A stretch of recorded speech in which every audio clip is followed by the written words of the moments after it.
మిత్రులారా, ఈరోజు తెలంగాణ రాష్ట్ర ప్రభుత్వం ఈ దేశంలోనే అత్యంత అభివృద్ధి చెందిన రాష్ట్రంగా అభివృద్ధిలో తెలంగాణ మోడల్ని ఈ దేశానికి ప్రపంచానికి ఇవ్వాలనుకుంటుంది.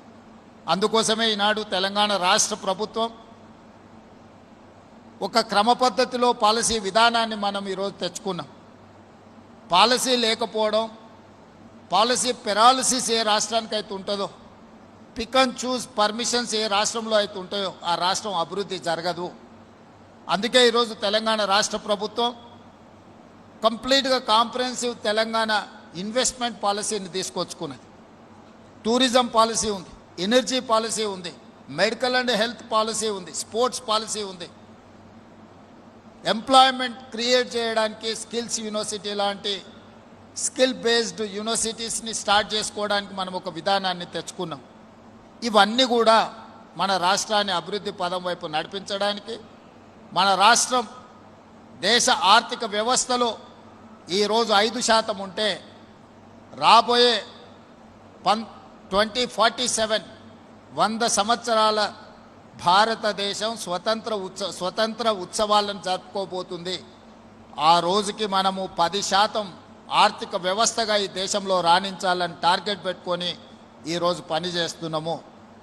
ఇందులో భాగంగా ఈరోజు నిరంతరం మన అధికారులు, సహచర మంత్రివర్గ సభ్యులు, ఈ ప్రభుత్వం అంతా కార్యోన్ముఖులై పనిచేస్తున్నారు. 2034 లోపల $1 ట్రిలియన్ ఎకానమీకి తెలంగాణ రాష్ట్రాన్ని ముందుకు తీసుకెళ్లాలని ఈరోజు ప్రయత్నం చేస్తున్నాం. అందులో భాగంగా అమెజాన్ ఇన్వెస్ట్మెంట్స్, ఈ అమెజాన్ డేటా సెంటర్ రాబోయే రోజుల్లో ఈ భారత్ ఫ్యూచర్ సిటీలో ఒక స్టెప్పింగ్ స్టోన్గా పనిచేయబోతుంది. తద్వారా ఎక్కడైతే అమెజాన్ ఉంటుందో దాని చుట్టూతా మిగతా chain developments, investments, supplier, chain suppliers అందరు కూడా ఇక్కడికి వస్తారు. ఇతర అభివృద్ధి కార్యక్రమాలను కూడా మనం తీసుకుంటాం. ఏదైతే మనం ఔటర్ రింగ్ రోడ్ ఆనాడు వచ్చినప్పుడు, అంతర్జాతీయ ఎయిర్పోర్టు ప్రతిపాదన వచ్చినప్పుడు చాలామంది అభ్యంతరాలు పెట్టినరు, చాలామంది అవహేళన చేసిండ్రు. ఇది అసాధ్యమని కూడా ఆ రోజు మాట్లాడినారు. కానీ ఈనాడు మన కళ్ళ ముందు ఔటర్ రింగ్ రోడ్, ఐటీ కంపెనీలు, ఫార్మా కంపెనీలు, అంతర్జాతీయ ఎయిర్పోర్ట్ ఈరోజు ప్రపంచానికి ఆదర్శంగా నిలబడ్డది. ఔటర్ రింగ్ రోడ్డు లోపల 2073 స్క్వేర్ కిలోమీటర్స్ ఏరియాలో 1,34,00,000 జనాభా ఈరోజు నివసిస్తున్నారు. మరి వాళ్ళందరికీ మౌలిక వసతులతో పాటు ఉద్యోగ ఉపాధి అవకాశాలు కల్పించాలి అని అంటే, అదేవిధంగా ప్రజలు అక్కడ నివసించాలి అంటే ఆ ప్రాంతాన్ని కాలుష్యరహిత నగరంగా తీర్చిదిద్దాలి. కాలుష్యరహిత నగరంగా తీర్చిదిద్దాలి అంటే నగరంలో ఉన్న పరిశ్రమలను తరలించాల్సిన అవసరం ఉన్నది.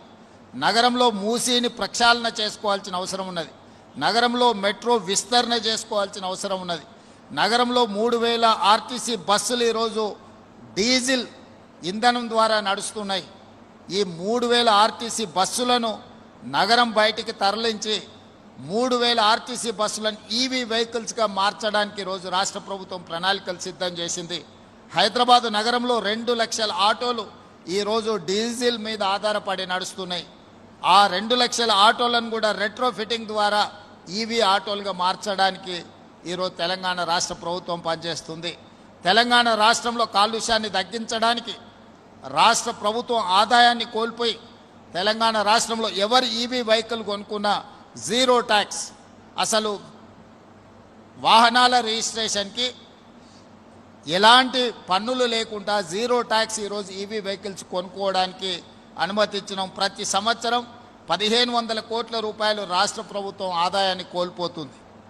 రాష్ట్ర ప్రభుత్వం ఆదాయం కోల్పోయినా హైదరాబాదు నగరాన్ని అంతర్జాతీయ స్థాయిలో నివసించే నగరంగా తీర్చిదిద్దడానికి ప్రభుత్వం ముందుకు వచ్చింది. ఈరోజు ఢిల్లీలో ఉన్న కాలుష్యం చూసిరు, ముంబైలో ఉన్న వరదలను చూసిరు, బెంగళూరులో ఉన్న ట్రాఫిక్ జామ్లను చూసిరు, చెన్నైలో ఉన్న సమస్యల్ని మీరు చూసిరు. ఈ మెట్రోపాలిటన్ నగరాలను చూసిన తర్వాత హైదరాబాదు నగరాన్ని కూడా వాటిలాగా తయారు చేస్తే రేపు భవిష్యత్ తరాలకు మనకు అన్యాయం చేసిన వాళ్ళు అవుతాం. అందుకే ఈరోజు మూసి ప్రక్షాళన, మెట్రో విస్తరణ, హైదరాబాద్లో ఉండే పరిశ్రమలను బయటికి తరలించడానికి దాన్ని మనము కోర్ అర్బన్ రీజియన్ ఎకానమీగా నేమ్ చేసుకున్నాం. It is called cure. we wanted to cure this area, 2073 kilometers area we wanted to cure from pollution. అందుకే ఈరోజు క్యూర్ ప్రాంతాన్ని సర్వీస్ సెక్టర్గా రీడిఫైన్ చేసుకుంటున్నాం. Outer ring road outside, regional ring road inside 10,000 square kilometres manufacturing జోన్గా decide అయినాం. ఈరోజు investment మొన్న energy సంబంధించిన పరిశ్రమ కానీ, ఈరోజు అమెజాన్ ఇన్వెస్ట్మెంట్ కానీ ఈ పెరి అర్బన్ రీజన్ ఎకానమీలో పెట్టుబడులను ప్రోత్సహిస్తున్నాం. తద్వారా పరిశ్రమలు, తద్వారా ఇన్వెస్ట్మెంట్ రావడంతో లక్షలాది మంది నిరుద్యోగ యువకులకు ఉద్యోగ ఉపాధి అవకాశాలు దొరుకుతాయి. ఇప్పుడు ఇన్ఫ్రాస్ట్రక్చర్ డెవలప్మెంట్ మీద రాష్ట్ర ప్రభుత్వం ప్రత్యేకమైన ఫోకస్ పెట్టింది. ఈ ప్యూర్ ప్రాంతంలో this is called peri urban region economy. It is called pure meant for manufacturing. ప్రభుత్వము పరిశ్రమలను ఏర్పాటు చేయడానికి అవసరమైన వసతులను ఏర్పాటు చేసినప్పుడే అవసరమైన విద్యుత్ కావచ్చు, నీరు కావచ్చు, అనుమతులు కావచ్చు, భూమి కావచ్చు, సాంకేతిక నైపుణ్యం ఉన్న మేధాశక్తితో ఉన్న యువకులను ఇక్కడ మనము అందుబాటులోకి తీసుకొస్తే పరిశ్రమలు వచ్చి, పెట్టుబడులు వచ్చి చైనాతోనే పోటీ పడడానికి ఈరోజు తెలంగాణ రాష్ట్రాన్ని మనం ప్రిపేర్ చేస్తున్నాం. అదేవిధంగా regional ring road outside Telangana సరిహద్దుల వరకు rural agricultural region economy, it is called rare. So agriculture ఎకానమీని కూడా మనం ఈరోజు అభివృద్ధి చేయాలని పాలసీ తీసుకొచ్చుకున్నాం. Cure, pure, rare, these three combination is Telangana rising 2047. This is what our vision, this is what our dream. Through our dream, we wanted to reach by 2034 $1 trillion economy. By 2047, we wanted to reach $3 trillion economy, 10% of the GDP of this country. This is what our commitment, this is what our dream. All I need is your support. ముఖ్యంగా ఈ ప్రాంత రైతులను మనస్ఫూర్తిగా నేను అభినందిస్తున్నా. ముందుకొచ్చి వేలాది ఎకరాల భూమిని ప్రభుత్వ అభివృద్ధి కోసం, రీజనల్ రింగ్ రోడ్ అభివృద్ధి కోసం, రేడియల్ రోడ్స్ అభివృద్ధి కోసం ఈ ప్రాంత రైతులు చేస్తున్న త్యాగాన్ని రాష్ట్ర ప్రభుత్వం ఎప్పటికీ గుర్తుపెట్టుకుంటుంది. రేపు భవిష్యత్ తరాలకు ఒక అద్భుతమైన నగరాన్ని అందించడానికి ఈ రంగారెడ్డి జిల్లా రైతాంగం ముందుకొచ్చి సహకరించినందుకు అభినందిస్తూనే ఇంకా చిన్న చిన్న సమస్యలు పరిష్కరించుకోవాల్సిన అవసరం ఉంది. ఆ రైతులకు నష్టం జరగకుండా నష్టపరిహారాన్ని బాగా అందించే అధికారులకు కూడా ఆదేశాలు ఇస్తున్నా. వాళ్ళకు మంచి నష్టపరిహారం ఇచ్చి ఆ రైతులను గౌరవించండి. భూమి ఇచ్చడానికి అభివృద్ధికి సహకరించిన రైతులని గౌరవించాల్సిన బాధ్యత ఈ ప్రభుత్వం మీద ఉన్నది. ఆందోళన చేస్తున్న వాళ్ళని కూడా శ్రీధర్ బాబు గారికి, కేఎల్ఆర్ గారికి, మల్రెడ్డి రంగారెడ్డి గారికి సూచన చేస్తున్నా. పిలిచి కూర్చోబెట్టి మాట్లాడండి, వాళ్ళని ఒప్పించండి, మెప్పించండి, వాళ్ళకు మంచి నష్టపరిహారాన్ని ఇవ్వండి. వీలైనంత మేరకు వాళ్ళ పిల్లలకు ఉద్యోగ ఉపాధి అవకాశాలు కల్పించండి. రాష్ట్ర ప్రభుత్వం వాళ్ళకు ఒక భరోసా, విశ్వాసాన్ని కల్పించాల్సిన అవసరం ఉన్నది. ఆ దిశగా మీరు పని చేయండి. అవసరమైనప్పుడు నా వైపు నుంచి కూడా మీకు సంపూర్ణమైన సహకారం ఉంటుంది.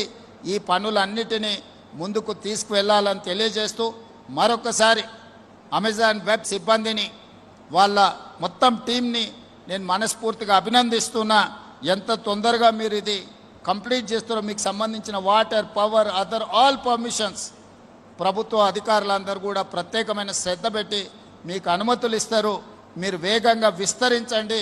2034 లోపల 1,00,000 కోట్ల రూపాయల పెట్టుబడులు ఇక్కడికి తీసుకురావాల్సిందిగా మీకు విజ్ఞప్తి చేస్తూ అందరి దగ్గర సెలవు తీసుకుంటున్న. ధన్యవాదాలు మిత్రులారా.